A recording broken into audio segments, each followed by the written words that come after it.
Okay, let's get started. You probably all know this is CS696 Big Data. You probably notice this room is a little bit different than most classrooms. We'll get to that in a minute. The first day of classes, there's always issues to talk about. Perhaps the one on most people's mind, yeah, they should come over, is the wait list. And waitlist is still relatively new here. This system was created with one purpose, and one purpose only, and that is to make sure that instructors have no control over who gets into the class. That was the only goal, right? Which means, if you come to me and say, "Can you get me into this class?" The answer is, I have no control over who gets in, right? We cannot see who's on the wait list. We don't know what your rank is. And the reason for that is if we can see people on the wait list, then someone might say, "Oh, I don't like that person, so I'll draw a line above them." Let's say, "I really like that person, so I'll draw a line below them." Right? So we have no idea who's on the wait list. And as some of you discovered this summer, your position on the wait list changes over time, because when other people add themselves to the wait list, they may have a higher priority based on the number of units they have. So even if you're number one today, tomorrow someone else could.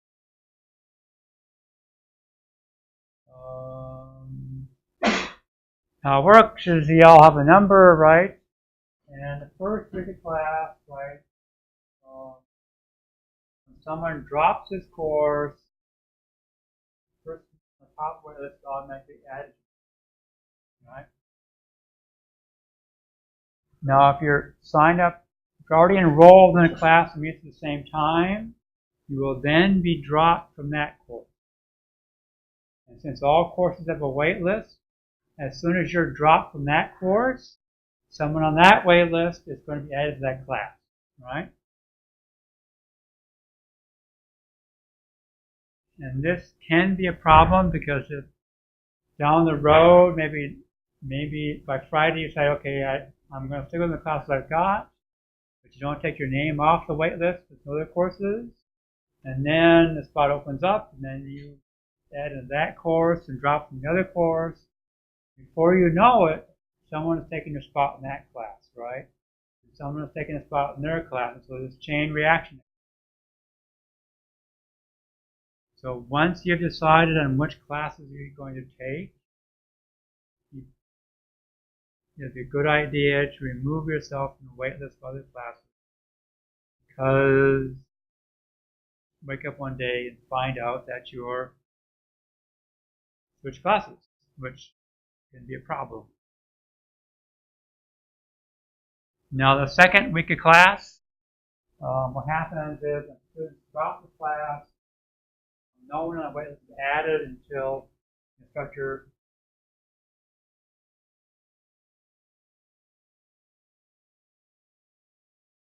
Now, what I particularly worry about is there's always a number of students who wait until the last moment to decide what course they're going to drop. And so September 11th is a Monday, and the last time to add or drop classes is 11 p.m.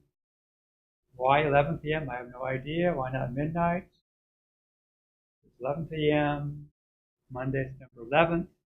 And what happens is that 5 people drop this course and some other course at 10 o'clock Monday night. I'm not going to be sitting there refreshing my browser to see if someone's going to drop the class.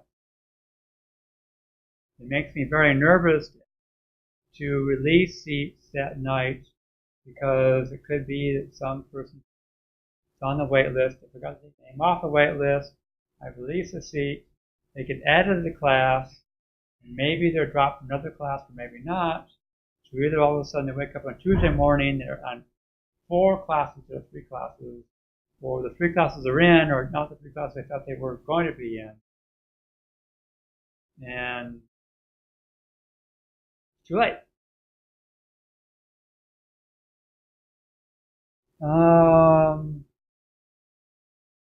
So asking me, can I add to the course? No, I can't. I have absolutely no way of adding. Even if I want you to add the students, I have no ability to add that. Even as a graduate advisors have no ability to add people to a course. Can't do it. So after class is over, don't bother asking me, can I add you to the class? The answer is, the whole point of this waitlist is to make sure that I don't have that ability.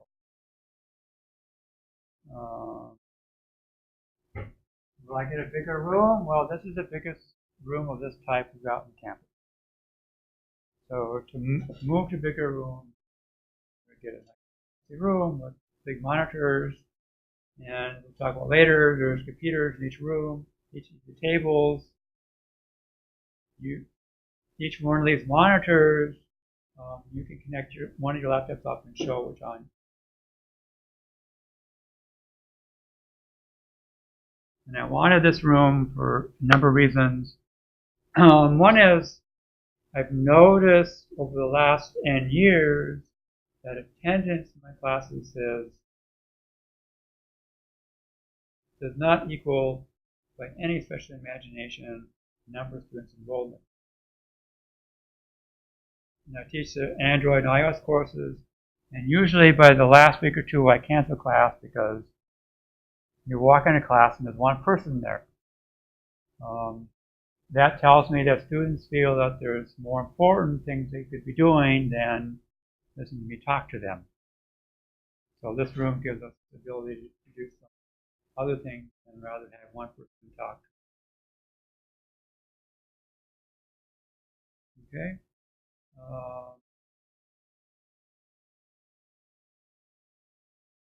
It's sort of standard these days that, faculty want to sort of scare students a little bit to shake out some weaker students who are uncertain to drop the class, right? Because they also get wait lists. So in some classes we give hard assignments. In this class we'll be using Scala to look at Spark. I don't assume people know Scala, so it's sort of hard to give a real hard assignment. First of all, about. And I'm a grader, so I'm doing all the grading myself. And so adding another 40 students to grade does not really sound enticing to me. I do really want, 100 people in a class. The more people we add, the harder it gets. Besides, like I said, this is it. I found the biggest room of the type. Will it be increasing the size? Well, no, because we're in the largest classroom we got. This type. I forgot to change the date. It's December 11th, not December 7th. If you're an open university student, you have lower priority in all syndicates. Again, controlled by the waitlist.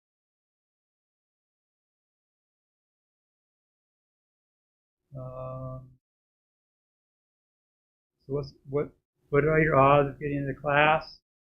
That depends upon your position in the waitlist. Depends on how many people drop the class. Last year I started with a waitlist for this class in the 50s or 60s, and eventually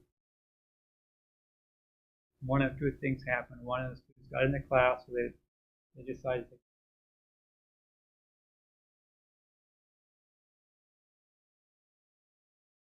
Now,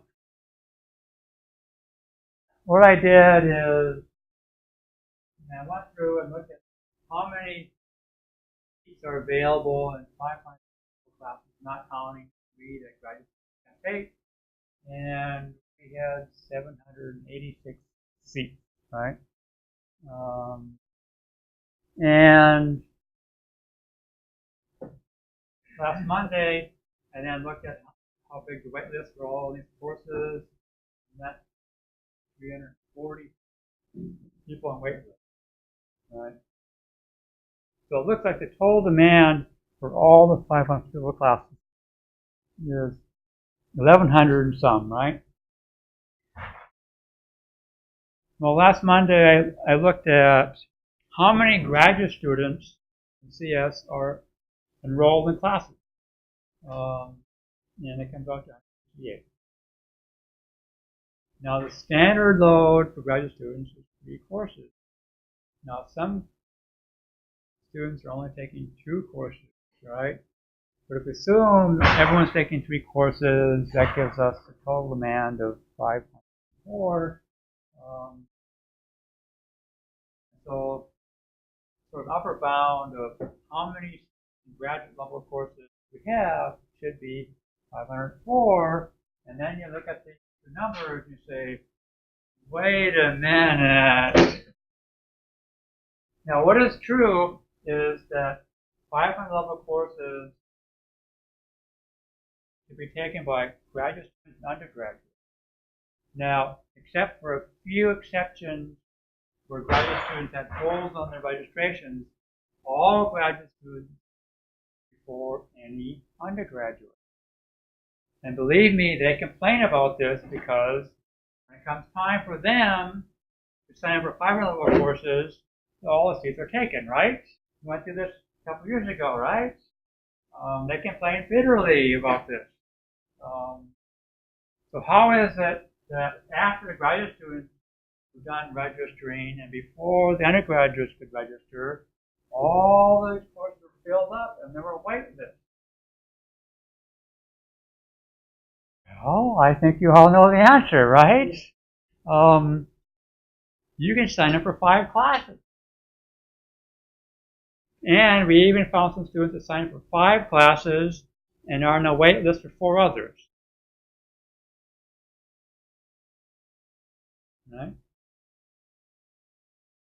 And so we have it, so what we're waiting for this grand shuffle where people will sign up for 4 or 5 classes, decide on the 2 or 3 they're going to take, and drop the other courses. And once they drop those courses, then other people can fill, And of course what happens is some courses are more popular, and so they fill up right away, and then the students who register after them come in, they can't take those courses, they sign up for other courses, and they're waiting for these people to drop, right? And as soon as they drop, they get in here, and then they drop, and then you get this chain reaction.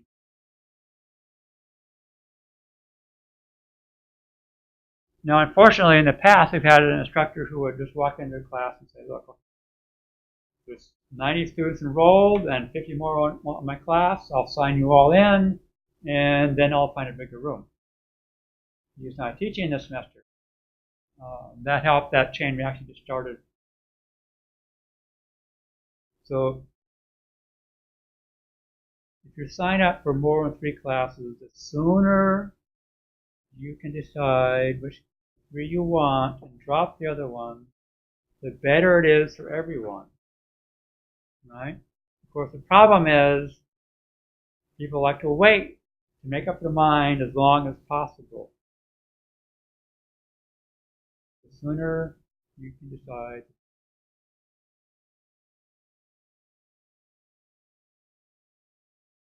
Any questions about waitlist? Whether you can get into class? What's that?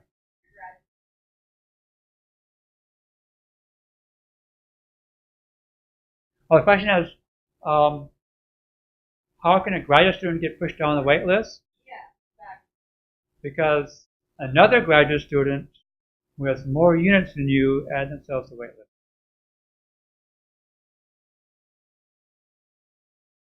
There's a number of criteria which they use to determine your location and wait list. I don't know them all, but one is the total number of units you've got in your graduate program. And I don't know, if you had some undergraduate course you had to make up, I don't know if those count as total unit. I mean, I don't know how they actually count these. There is a number of, at least in the faculty's viewpoint, negative effects of this waitlist system. In the past, what faculty would do, like myself, I'd say, well, if you want to crash my course in my course, you have to come every time and sign a piece of paper saying you're in the class, right? And that then sort of forcing people to make decisions. Well, I'm thinking of taking this class or that class, and at the same time, which one do I go to? So now with a wait list, you can sign up for 4 courses and not even show up at all, and at the end of 2 weeks, you can get in the class.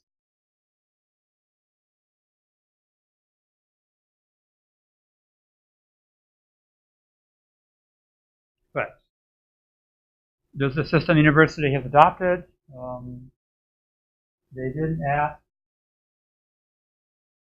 the computer science department at all. So even if we complained about it, then nothing happened. We don't.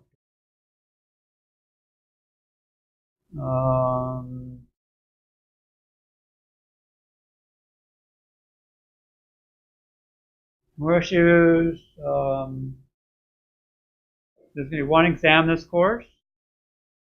One drawback of having this classroom is giving exams in this classroom is problematic. We're sitting right next to each other. So either if I find a large room which we can use to give an exam, we'll have an in-class exam. This is a very difficult time to find large rooms. It's a very popular time because it spans afternoon and evening. So that may not happen. If it doesn't happen, then it'll be a take-home. One advantage there is to a take-home exam is you'll turn it in electronically, which makes it easier for me to use various tools to match answers. And if I find matches, you won't like the result. Last spring semester, I was using a grader to grade assignments for my Android class, and I ran through 2 graders. They got jobs and wandered off, and so I graded the last assignment. A number of students were not happy because I actually looked at the source code and said, oh, wait, I've seen this code before.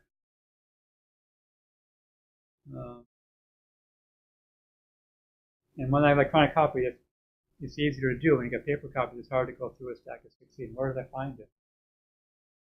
Grep is a wonderful tool, right? I also want you to think of a project, and we'll talk more about this, but we'll be using Spark and various tools to set up a workflow, how to process data.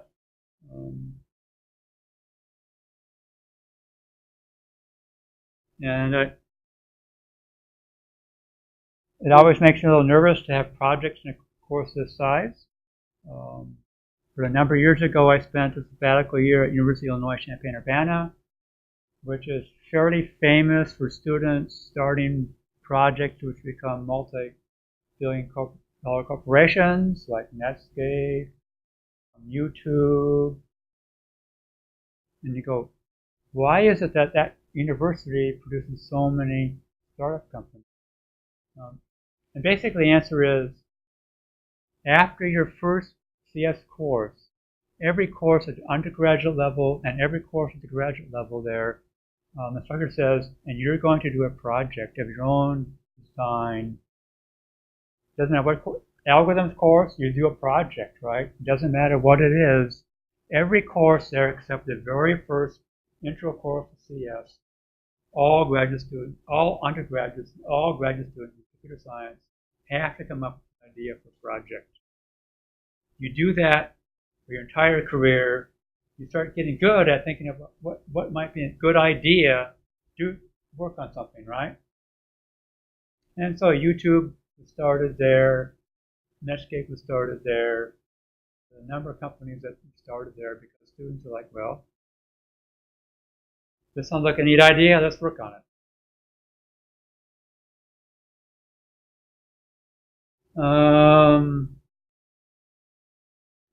Okay, demo time. I need to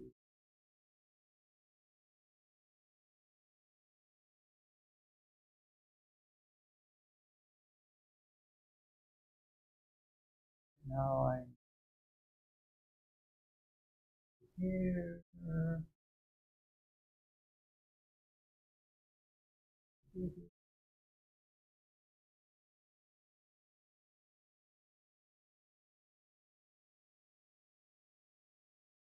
So I have my course website, and the easiest way to get there is see the URL up there. If you can't see it there, you can probably see it. But eli.ssu.edu. That'll bring you to my webpage and the link there to courses. Courses list all the courses I taught for the last 10 years. You can find links to this course. So I do a number of things here.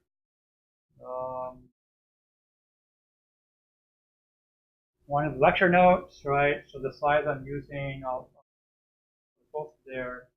So you don't have to be taking notes through the slides. You can access them. I also record the showing on the screen here. Save it so you can access it later. That there are a couple of changes happening this semester which make that somewhat more challenging. One is I was using Rohan to store the files. Rohan is now gone, and that service is not being replaced. Also, there may be times I want to wander around the room, and so that recordings may not happen very well. So we'll see how it goes.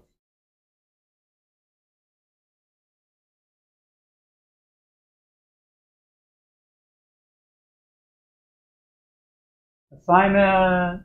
There's already assignments. You know, one of the main goals of assignment 1 is just to get you started. Otherwise, you're busy, you're running around, and you got back.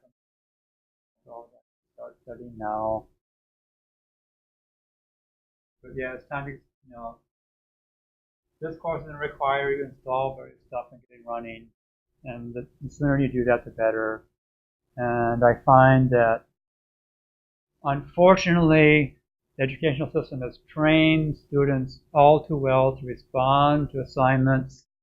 And so if you say, just go do this, but I'm not going to grade anything, there'll be a number of you who don't get to it for a while.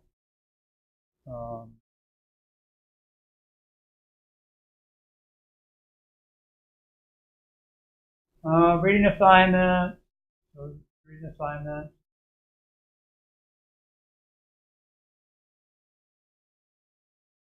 A couple of things, right? Most of you got an email in the middle of summer saying, look, this is what we're doing in the course. Here's a book. Since then, I found another book which Scaling for Data Analytics. It actually covers the topic cover.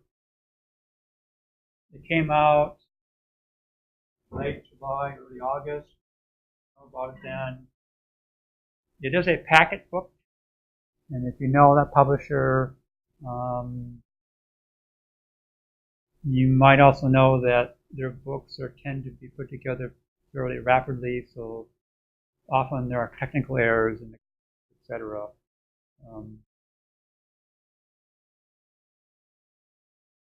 We also we're looking at Spark. The big data, you usually want to run on a cluster. You know, I don't happen to have a cluster that we can use for this course, so we use AWS in their cluster. There are a couple of things. You can sign up for their free 1-year service. Somehow the free 1-year service does not include running Spark on their machines. We found that out the hard way last year. I started getting bills, and I got started getting bills. It looked like it was on the list of free things. You know, since then, San Diego State has joined what they call their Educate system. So you can sign up for this, get a $100 voucher to apply. And that's a link that brings you to their Educate to sign up. I haven't tried signing up as a student, so I don't know what they're going to ask you to do.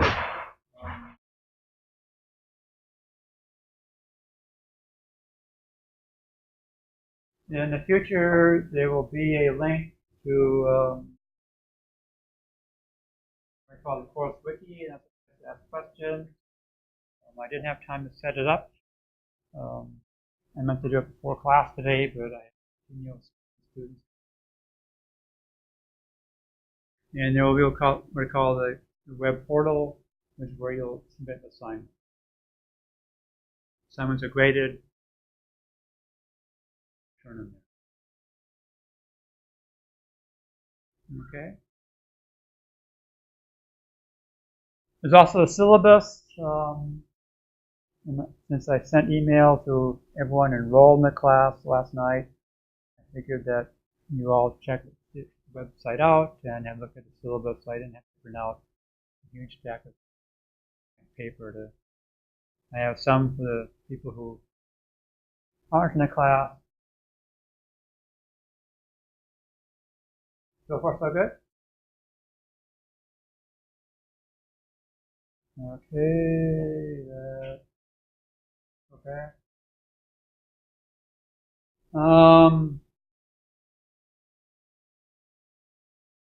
So I got this course last year,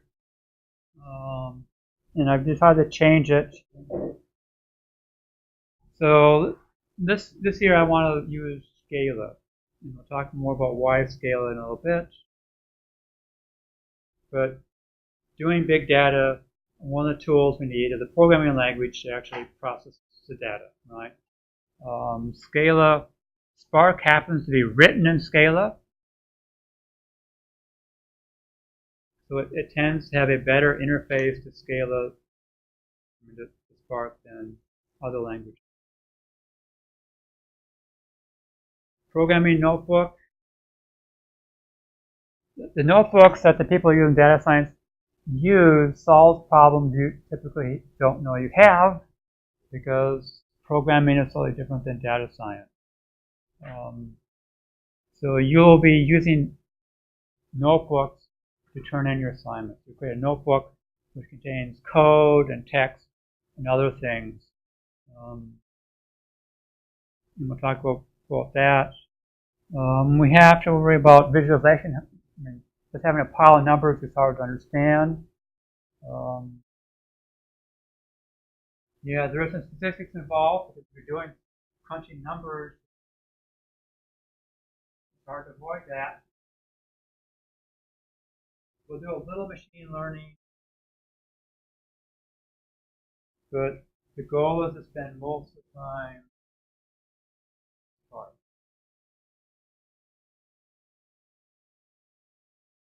So Spark has its own machine learning library, so we'll use it through Spark.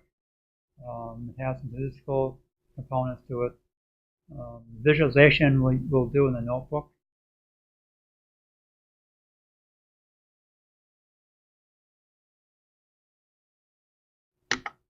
You will be installing all kinds of software.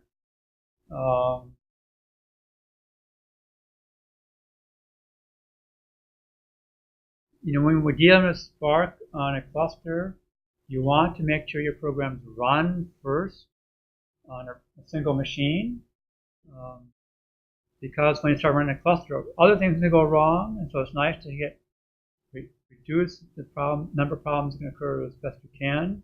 Plus, when you upload it to AWS, you're paying for it, so it's better to debug on your machine that's free CPU time than do it on a machine with charging money. So I expect you to install Scala on your machine, Jupyter, Spark, HBase, Kafka. Then we're writing, various programs in Scala to run Spark. We'll be using what's called Jupyter notebooks. Analyzing some data, distributing data, trying to visualize it. And so I expect most of the time will be spent on Spark, and we'll be using, like I said, Amazon Web AWS.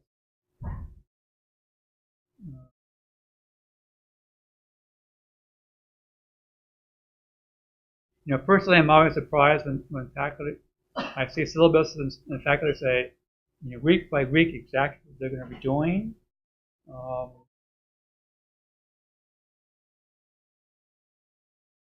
That's not something I can do very well, particularly in a course that I'm teaching a completely different way. I don't know what problems you're going to run into. I don't know what areas you'll find easy and what areas you'll find difficult. So my guess is, about 2 weeks on Scala, about 8 weeks on Spark with ML, statistics, and visualization, and then 4 weeks on Kafka and space. But again, these are approximate. It's a week. We're missing a week to give us more flexibility. Right?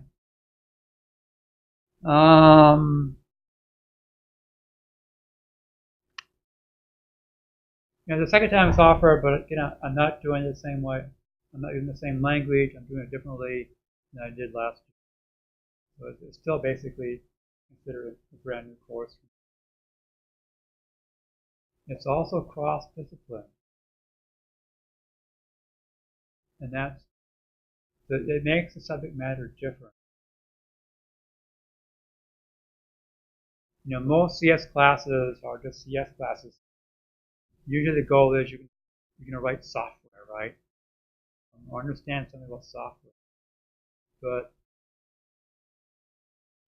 big data is sort of a subset of data science, and there the goal is to analyze data, right? And in our case, that involves both computer science and statistics.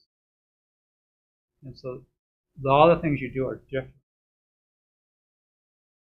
For one, when you've got data and you're trying to understand it, you do a lot of exploratory things. Let me try this, let me try that, let me try this, right? So it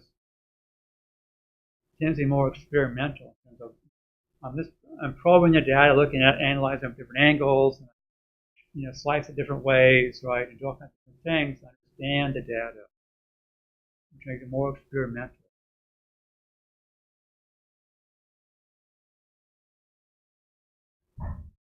And it's technology-based, right?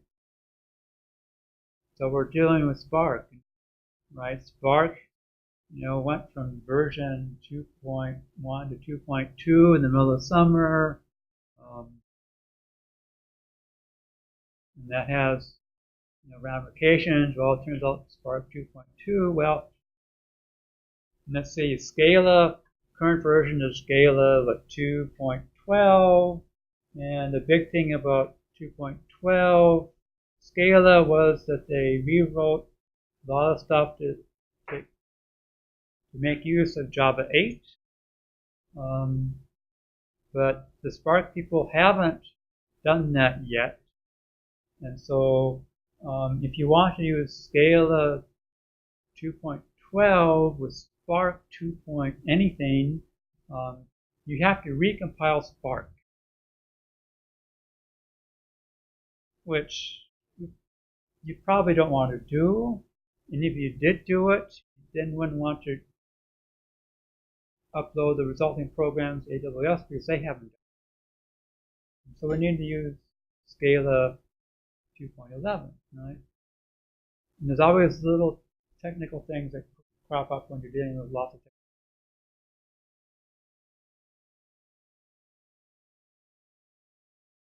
Right? So the result, the course is not going to be as smooth going as a course that someone's been teaching for 15 years. And they've worked out all, exactly when to introduce each subject, etc.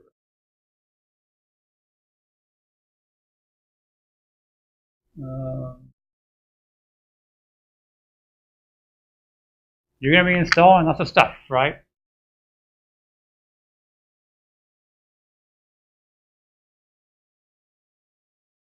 And that's, well, your computer science graduate students, right? And so this is something that once you get your degree and get a job, they expect you to be able to do, right? And I will warn you that people using Windows will have a more of an interesting time than people using Linux or Mac.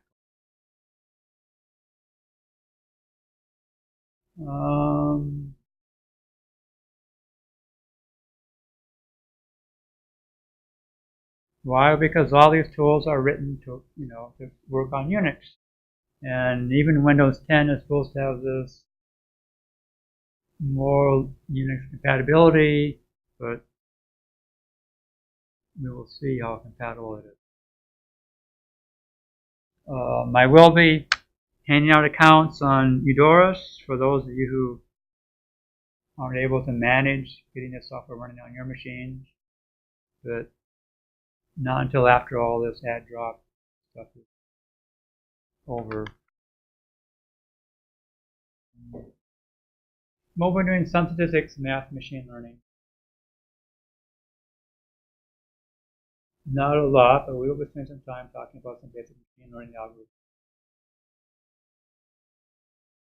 You definitely will not replace.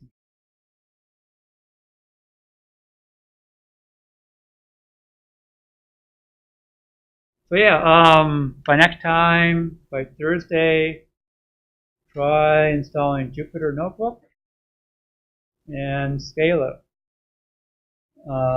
Spark will be nice, but it's not important because we'll be doing this Scala for the first week or two.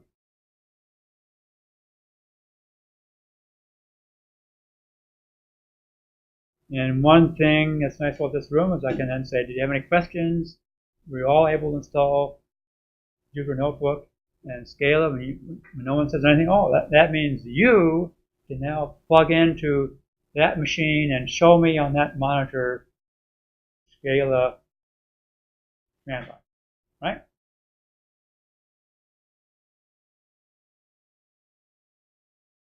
Also, if you go to the course website, I have links to, besides, you should be able to Google Scala and figure out how to download it, and Google Jupyter Notebook and figure out how to download it.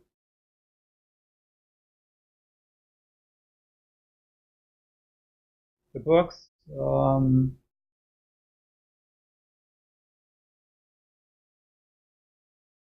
all the books, like I said, are available online to the library if you don't want to purchase it.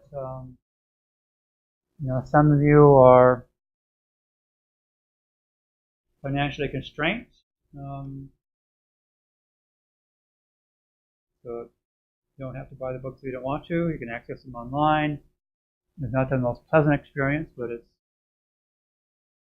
for some of you, the 50 or 60 bucks they cost is a problem. The first book is just a book on Scala. There are lots of resources that help you learn Scala. There are lots of other books that cover Scala. I just chose this one because it tended to be slightly shorter than for the standard book. The standard book's like 500 pages and goes on in great detail.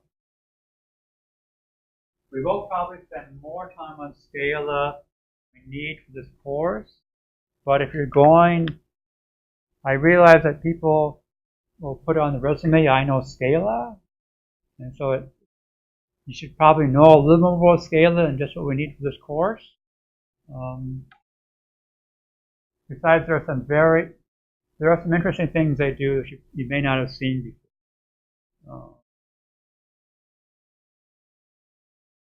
The Homework Spark is a little bit advanced.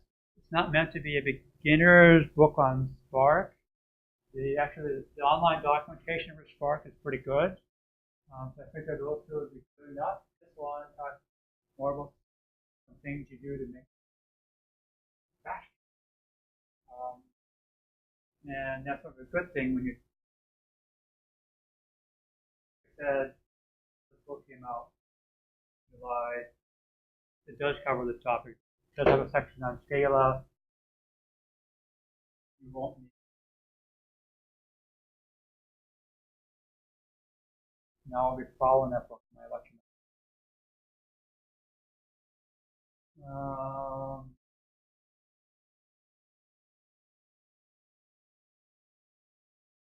Like I said, they're online through the library. If I come across other books that we may want to use, say for Kafka or HBase, I usually restrict myself to books that are Safari Online, which the library has a system to.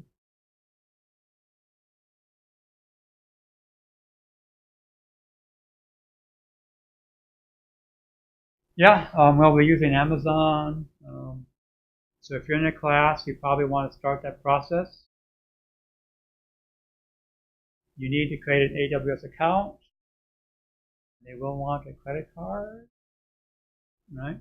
And the course website has a link to their AWS Educate. Once you get your AWS account, you want to go there and sign up for their student version.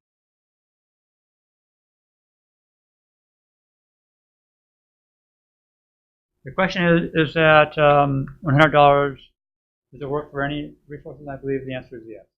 But again, you should. Yeah. For the chart. Right. So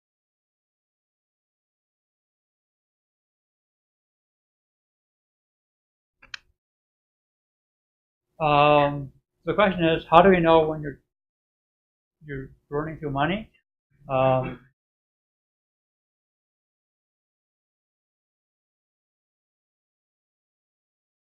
Given my experience last year, I'm not quite sure because I thought EC2 was on the free list, but it wasn't.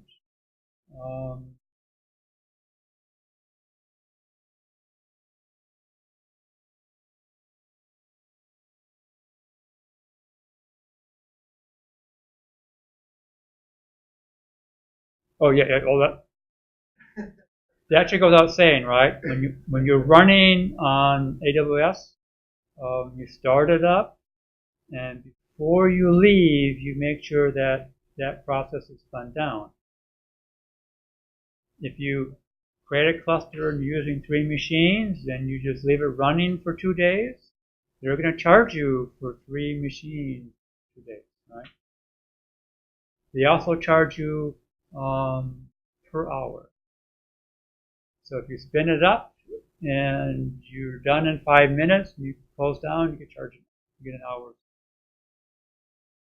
So what I did last year is like I would run as many experiments as I could in the hour. But I think my bills were like $3 or $4. So I wasn't using the large. So I did a couple times to see.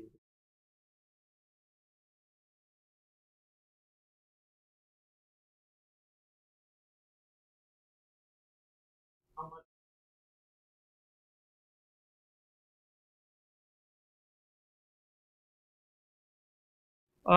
So the question about scale, we're going to be using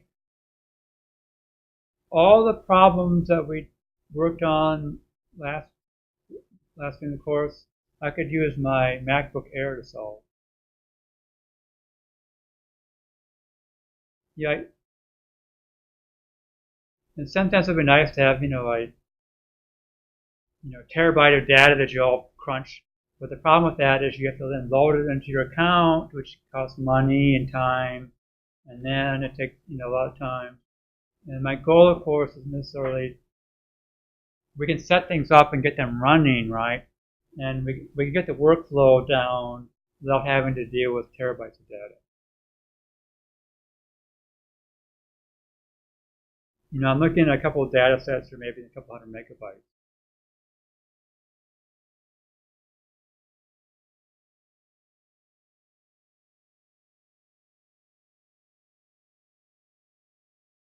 How many cores? I've got 2 cores, right?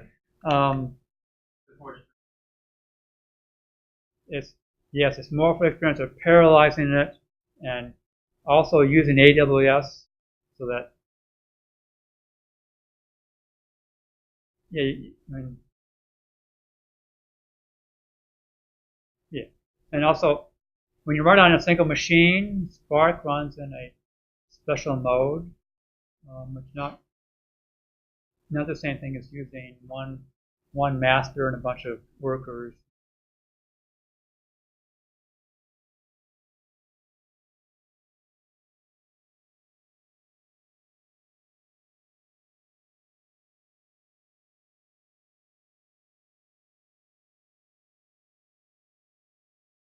Yeah, you can do that, although I suggest that you would at least spend some time in AWS. And the primary reason is AWS is the largest cloud compute company. And if you really are looking to get a job related to this area, being able to put it in your resume is good. And if you put it in your resume, you should have some experience, because if you don't have any experience, find out, particularly before they hire you, they probably won't hire you. Good enough? Any other questions?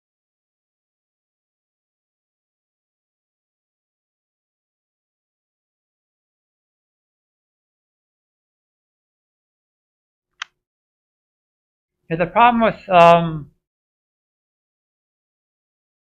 when things get trendy in computer science, the words become meaningless. I've actually seen books labeled Big Data and Excel. The spreadsheet.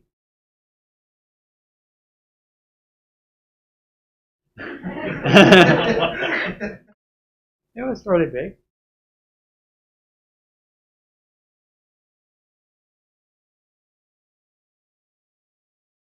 Yeah, so what they were trying to do, they're trying to say, like, there's all these algorithms you need to learn, and let's learn them in an easy setting, right? But when things get trendy, people want to say, oh, we are doing that too, right?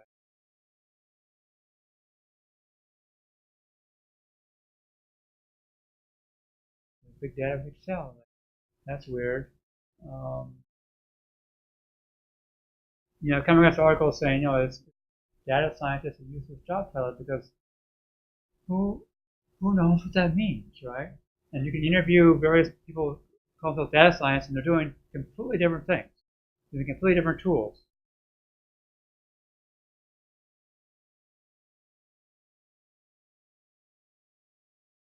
Now I don't know, like,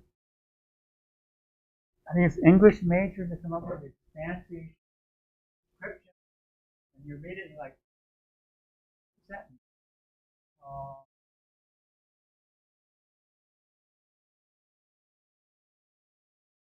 I like this definition of a data scientist, right?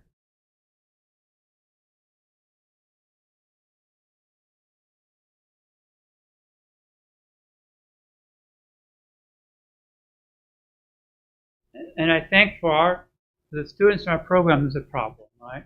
Because it says you know more statistics than any computer scientist.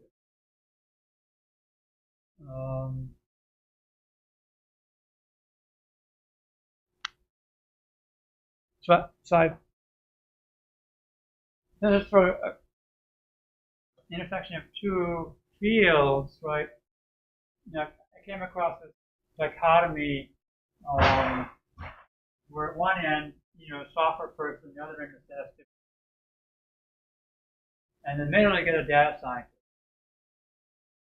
And one of the reasons data scientists pay so much is it's actually hard to find someone who's really good at both things, right? Because both things are hard and require lots of work, and now to be good at both of them is even harder, right? So when I taught this course last year, I was thinking more about this idea of data science, right? But the problem with that is there's all the statistics and math that comes along with it, which often our students don't have background in, right? There is then, this title of a data engineer. And so I'm targeting this course more towards being a data engineer, right? Someone who database to do as far as they do, they program to make these things work. They're not necessarily ones that the company is going to hire to do all this numerical statistical analysis, right, to solve problems. You work with them, you need to know about it, but you're not going to sit you down and say, look, we want you to figure out, look at this data, what we should do next.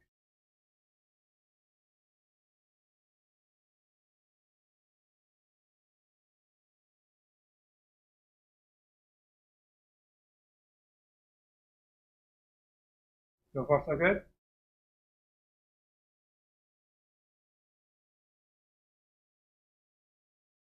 And also taking data and transforming it, be able to use it to tell us something, right?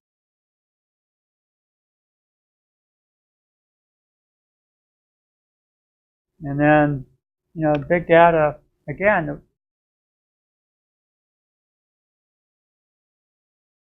what's the difference between big data and medium data and small data? Where's the boundary, right?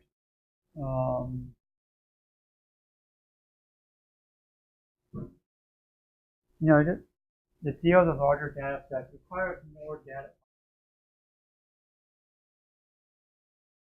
But there's no hard and fast.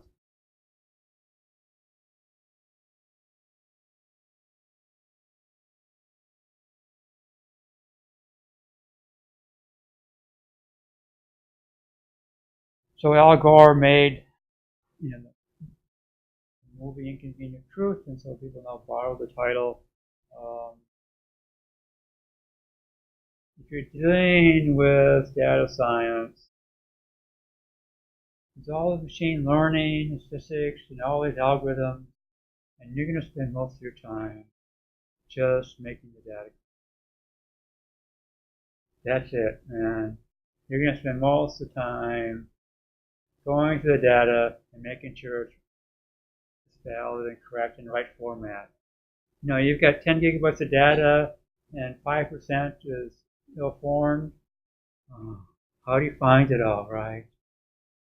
Not by hand, but you're not going to scroll through 10 or 100 gigabytes of data or 5 terabytes of data, right? It's real fun, I'll tell you. Most of the time, this is true of any job, right? Most jobs have the glamorous part and then the routine part. And unfortunately, most jobs have more routine parts than glamorous parts. You're a college professor, a lot of time grading papers. Not very glamorous, exciting. Probably didn't need a PhD to be qualified to grade papers.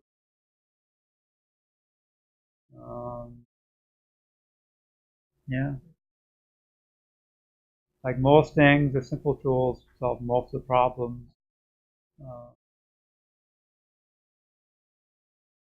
Big data as a tool. We'll talk about this much later.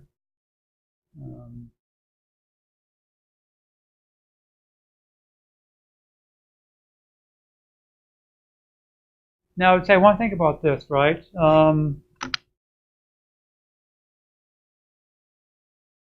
As programmers, what we're used to doing is we need to build an application, right?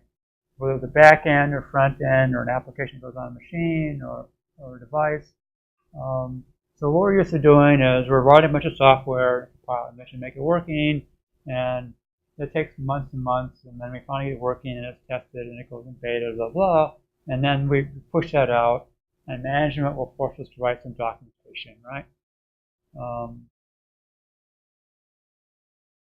Here, in data science, you work for a company, and you analyze data and you say, look, I discovered something. Someone's going to want to have some proof, right?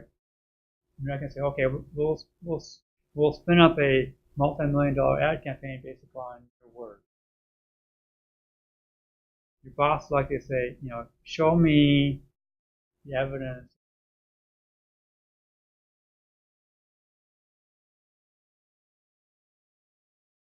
Give an example. My most famous example interesting example I know about is Target. A data science at Target discovered how to determine when one of the customers was pregnant. Right? They discovered that women who are pregnant tend to start buying larger purses, and they start buying all the lotions which are scented. Right? And then they then went and started the whole campaign, right? So the first thing they did, they said, okay, once we identify someone who's doing this, we're going to send them special flyers with all kinds of discounts on baby things and all that sort of stuff, right? And the famous story is that they started doing this, and then one day, angry man stormed into one of the Target stores and just to talk to the manager and wanted to know why Target was sending his daughter brochures on all this baby stuff, right? And of course, that was done at headquarters, not the local Target store. And so the guy apologized. A few months later, the guy came back and he apologized as well. It turns out my daughter was pregnant.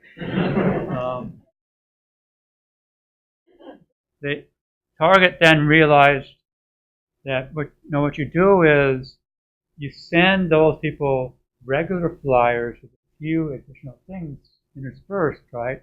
So it doesn't look like they're targeting you because people freaked out. How did you know that I was pregnant, right? It really freaked people out. But if you send a special flyer with only 10 baby items interspersed with everything else, say, oh look, just what I needed. But they didn't do that without some evidence, right? It wasn't like I said, hey, look, I can tell you when someone's pregnant. Tell us how, right?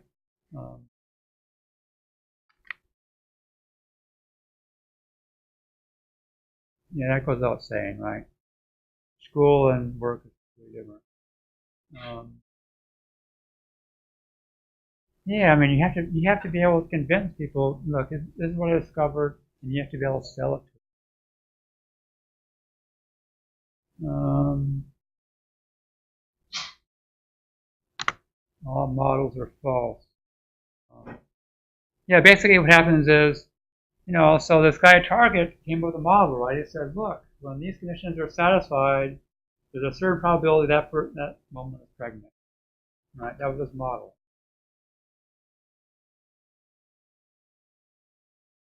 But it's not going to be true 100% of the time. Maybe the woman just wanted a bigger purse. Maybe the woman read an article about how bad scents are on hand lotion, right? Or maybe, right, she got a boyfriend. The boyfriend hates scents, right? And so she has to get rid of it all, right? And that's what.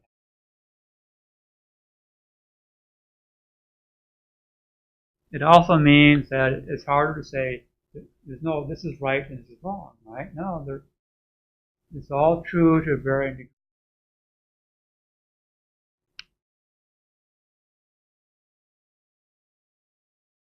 When I was an undergraduate, I had a friend who, make these claims like, look, in physics, it's just models, and models are approximations, so no model is completely correct, no model is completely wrong, right? You're saying about physics, like, that model is correct. It doesn't have to be correct for maybe only correct for predicting for the first millisecond of time, but Newton's laws are not completely correct either. So he was pushing this even in physics. He's like, all that physics stuff is approximating the real world. You're not going to be correct, nor can you be 100% incorrect.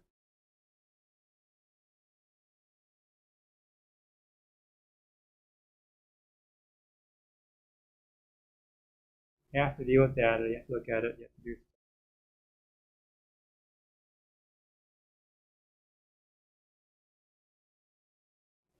So this is a study of tools we use in data science. And there's a whole list of them, right? And look, two tools are Excel.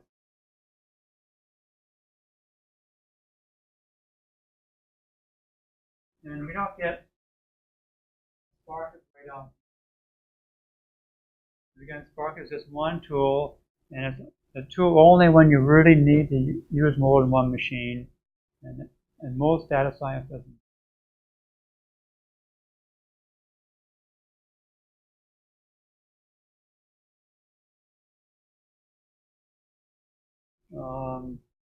Perhaps slightly more interesting, this is a survey done. Each year, O'Reilly now does a survey of data scientists, and they ask lots of questions. One is what tools they use, another is what salary they earn. And now, this is using standard statistical techniques. What does this white line, this white bar, anyone know?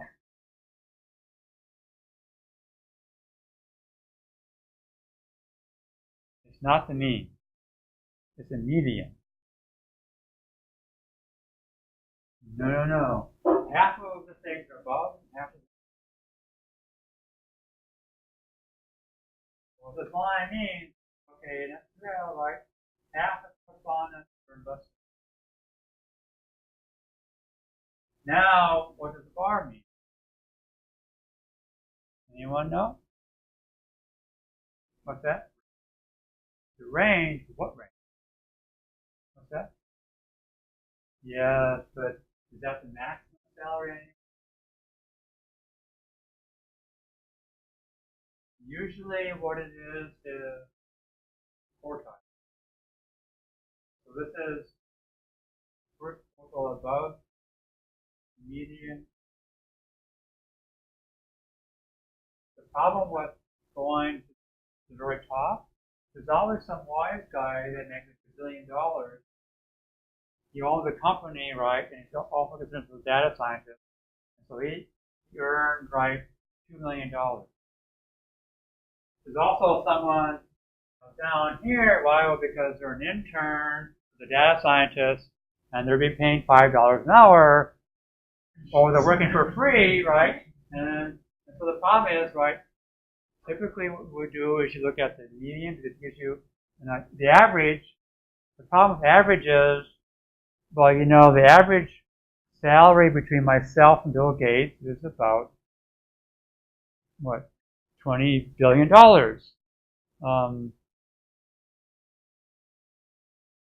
Right? And the problem is it's all on his end, not my end, right? So finding the average can be very misleading. Here it's okay, now I know. Look. The average, half the people, that's pretty bad.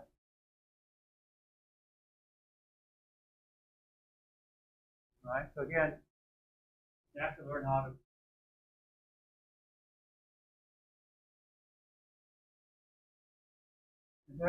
there were a number of things like well, SQL, Excel, salaries are a bit low. I won't expect that. Probably a lot of people do that that don't have other R, the standard language in all statisticians have to.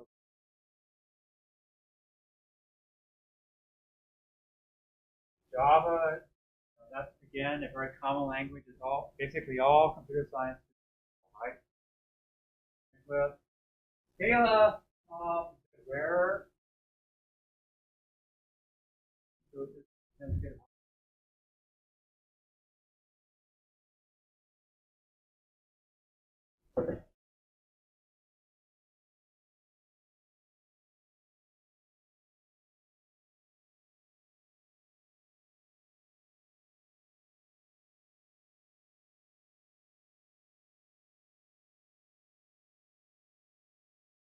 this was nice, right?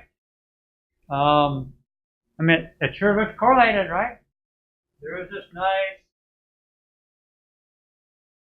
when U.S. spending on science goes up, the suicide rate by hanging and certification went up, right?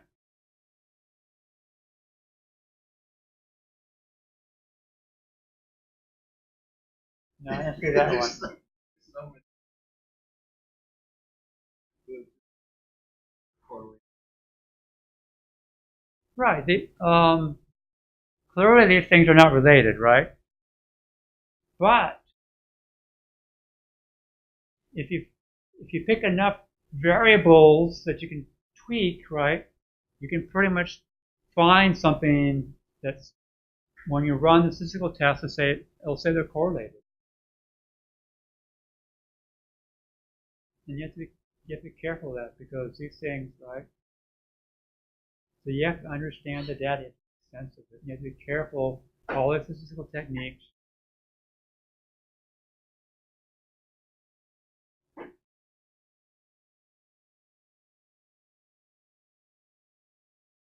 You know that if I give you 2 points, you can fit a line to it, right? If I give you n different points, you can always fit a curve, always match all the curves. That doesn't mean that's the right curve that signifies what's going on. So I need to be careful.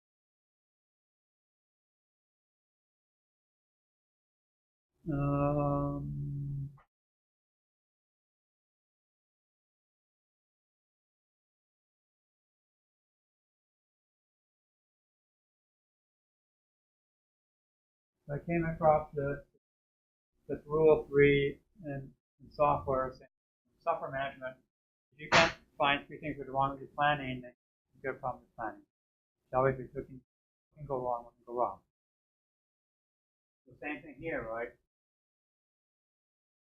Whenever I read an article about a medical breakthrough, or a study says, oh, margarine consumption is possibly cause this, right? What I do is I sit and I say, okay, how can this study be incorrect? Because usually what they're doing is they measure a bunch of people over time, ask you how much margin do you consume, what symptoms do you have, right? And so it's like, okay, and you see this all the time, right? The study says A causes B, A might improve this. You're not quite sure, does red wine improve your health, decrease your health? Some studies say yes, some studies say no. What can go wrong with that study? Usually it's pretty easy to think of 3 or 4 things for that study could have a problem. Usually if you're asking the people to self-report what they ate, you can be pretty sure that the people fudge. If you're reporting what you ate, do you really want to report that you ate 3 helpings of ice cream for dessert? Or that you're depressed and you ate half a container or binging out on Netflix one weekend? No, I don't think that goes. No one writes that down.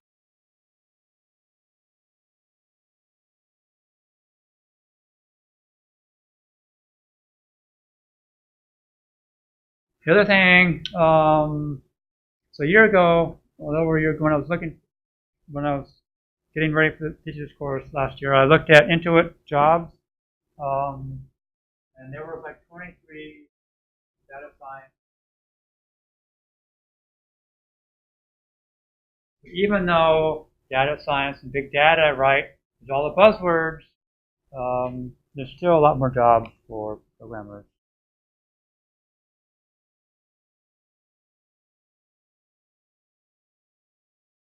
Let's see.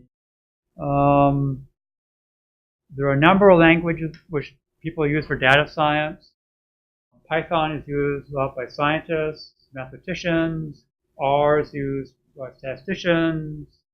JavaScript is used to visualization. People use SAS, Perl, etc. Another set, Hadoop is written in Java. But the languages here are interactive. You type a line and see if it does integral, compiled language. In the middle, we get scalar. They're both compiled languages, but they're interactive, right? You can sit down at the command line and type in a line and see what happens. And that's very useful in data science because, again, you're exploring, right? Does this work? Does that work? And you have to sit and wait, and recompile and recompile.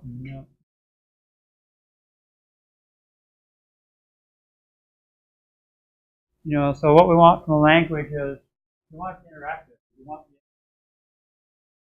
things out quickly. You want some libraries. You want to be able to call other code. You have a Java program that does something, and a Python program or something else, and combine them together. You want to support computation. You want libraries. Good syntax, but eventually one. Python, it's very popular, right? It's used everywhere. It's interactive. It's got lots of libraries. It plays well with others. The problem is it's not very fast. And there are things like JSON, speed parts of it up. You got this Python problem. Threads don't scale very well in Python, but you got this global block that happens. Last year I used Julia. It's this new language from MIT. It's both fast and interactive.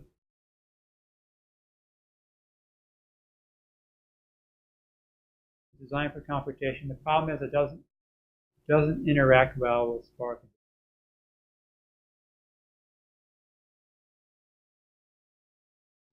So this year I want to use Scala, and the reason for Scala is that it has some interactive features Spark was written. And so